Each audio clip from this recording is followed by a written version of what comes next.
Bharatiya Janata party के प्रदेश अध्यक्ष भूपेंद्र चौधरी ने प्रेस वार्ता करते हुए योगी सरकार की उपलब्धियां गिनाई। आवासों का निर्माण अब तक कराया जा चुका है। मुख्यमंत्री आवास योजना ग्रामीण के लिए 1200 करोड़ रुपए की व्यवस्था इसमें प्रस्तावित की गई। गन्ने के भुगतान के लिए 475 करोड़ रुपए की व्यवस्था की गई है और अब तक का सर्वाधिक गन्ने का भुगतान हमारी सरकार ने किया। नहर और सरकारी नलकूपों से किसानों को मुफ्त पानी हेतु 1300 करोड़ रुपए की व्यवस्था की गई है।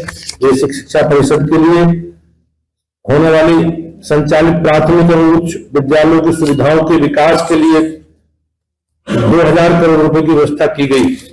राज्य की उत्तर माध्यमिक विद्यालयों के लिए आधारभूत ढांचे पर विकास के लिए 779 करोड़ रुपए इस बजट में खर्च करने का प्रावधान है। 80 करोड़ से डिजिटल पुस्तकालयों की स्थापना की जाएगी। लखनऊ में 25 करोड़ की राशि से सैनिक स्कूल का निर्माण कराया जाएगा। कॉलेज जाने वाली मेधावी छात्रों को सरकार फ्री स्कूटी प्रदान करेगी। इसके लिए सरकार ने 400 करोड़ रुपए की बजट में व्यवस्था की। विंध्याचल धाम मंडल में महाविंध्यवासिनी देवी राज्य विश्वविद्यालय की बनाने की सरकार व्यवस्था कर रही है। 200 करोड़ से प्रदेश में नॉर्थ साउथ कॉरिडोर का विकास किया जाएगा। 2900 करोड़ रुपए से राज्य राजमार्गों का चौड़ीकरण और सुदृढ़ीकरण करने का भी बजट में प्रावधान। प्रधानमंत्री आवास शहरी योजना, कान्हा गौशाला, बेसहारा पशु योजना, अयोध्या शहर को मॉडल सोलर सिटी के रूप में विकसित किया जाना और अन्य नगर निगमों में विकसित किए जाने का प्रस्ताव बजट में किया गया है। खेलों को बढ़ावा देने के लिए मेरठ में एक स्पोर्ट्स खेल विश्वविद्यालय की स्थापना की जा रही है। उसके निर्माण के लिए भी 223 करोड़ रुपए की व्यवस्था बजट में की गई। वाराणसी में सिगरा स्टेडियम के लिए पीपी मॉडल पर अंतर्राष्ट्रीय क्रिकेट स्टेडियम की व्यवस्था की गई है और मथुरा वृंदावन में बांके बिहारी मंदिर कॉरिडोर के निर्माण हेतु भूमि क्रय करने के लिए 100 करोड़ रुपए की व्यवस्था भी की गई। निर्माण के लिए अब 50 करोड़ रुपए और पर्यटन सुविधाओं के विकास के लिए 150 करोड़ रुपए की व्यवस्था की गई। भारतीय जनता पार्टी की हमारे डबल इंजन की सरकार माननीय प्रधानमंत्री जी के नेतृत्व में और माननीय मुख्यमंत्री जी के नेतृत्व में जो हमारा संकल्प है हमारी पार्टी का विकसित भारत और विकसित उत्तर प्रदेश का, ये बजट कहीं ना कहीं उसी दिशा में बढ़ता हुआ कदम है। और मैं एक बार माननीय प्रधानमंत्री जी का और माननीय मुख्यमंत्री जी का बहुत बहुत अभिनंदन करता हूं कि उन्होंने जनता की अपेक्षाओं के अनुसार ये बजट की व्यवस्था की है। धन्यवाद। सवाल ले लीजिए। धन्यवाद। ये जो जिलाध्यक्षों की सूची जो पेज फंसा हुआ है, क्या उसमें आरक्षण में एक बड़ा रीजन है? कोई पेज नहीं फंसा। भारतीय जनता पार्टी का संगठन सर्वव्यापी और सर्वस्पर्शी है। हम समाज के सब वर्गों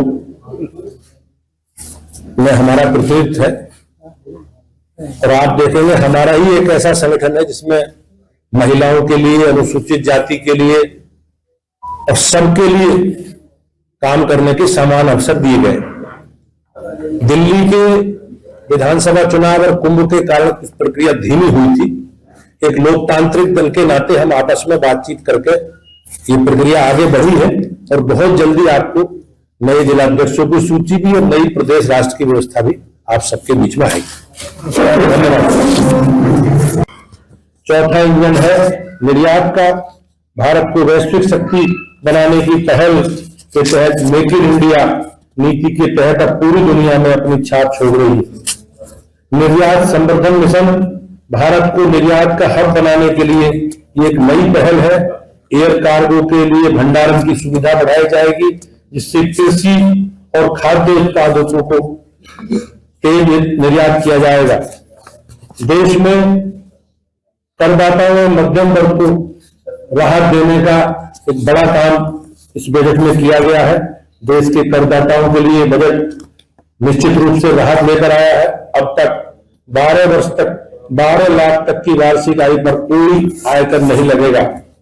टीडीएस की सीमा भी 2.4 लाख से बढ़कर 6 लाख कर दी गई है। 36 जीवन रक्षक दवाओं को कस्टम ड्यूटी से छूट दी गई।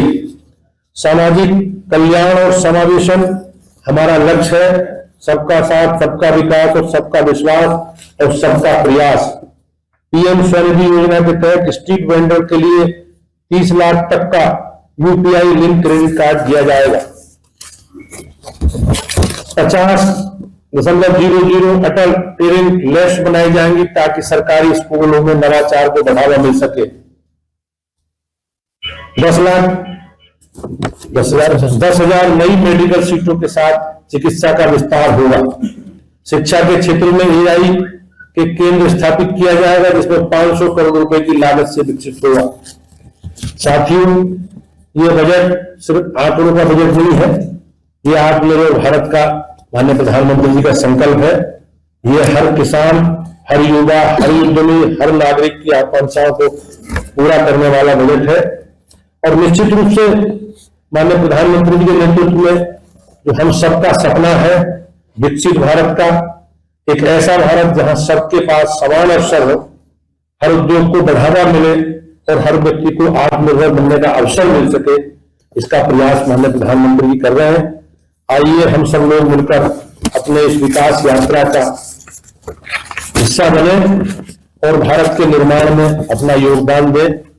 भाई बहनों, जिस प्रकार से अभी उत्तर प्रदेश की सरकार ने भी अपना 25-26 का बजट विधानसभा में प्रस्तुत किया है, उसमें जो बिंदु आए हैं उनकी चर्चा मैं आप निश्चित रूप से आप सबके करूंगा। माननीय प्रधानमंत्री जी, माननीय मुख्यमंत्री योगी आदित्यनाथ जी के नेतृत्व में उत्तर प्रदेश $1 ट्रिलियन की अर्थव्यवस्था बनने का जो लक्ष्य निर्धारित किया गया था, इसी क्रम में अब तक का सबसे बड़ा बजट 8.0836 करोड़ का बजट पेश किया गया है। विकसित उत्तर प्रदेश जहां आगामी 25 वर्षों का रोड मैप 2025-26 के बजट में साफ नजर आता है। इस बजट में इंफ्रास्ट्रक्चर डेवलपमेंट पर 22%, शिक्षा पर 13%, कृषि से संबंधित सेवाओं में 11%, चिकित्सा एवं स्वास्थ्य के क्षेत्र में 6% और सामाजिक सुरक्षा के कार्यक्रमों पर 4% संसाधनों के लिए धनराशि आवंटित की गई। वाराणसी, प्रयागराज, मेरठ, गोरखपुर, कानपुर, झांसी, आगरा में मुख्यमंत्री श्रमजीवी महिला छात्रावास के निर्माण के लिए भी धनराशि व्यवस्था प्रस्तावित की गई। मुख्यमंत्री कन्या सुमंगला योजना के तहत 700 करोड़ रुपए का प्रावधान किया गया है। निराश्रित महिलाओं की पेंशन के लिए 2980 करोड़ रुपए की व्यवस्था इस बजट में की गई है।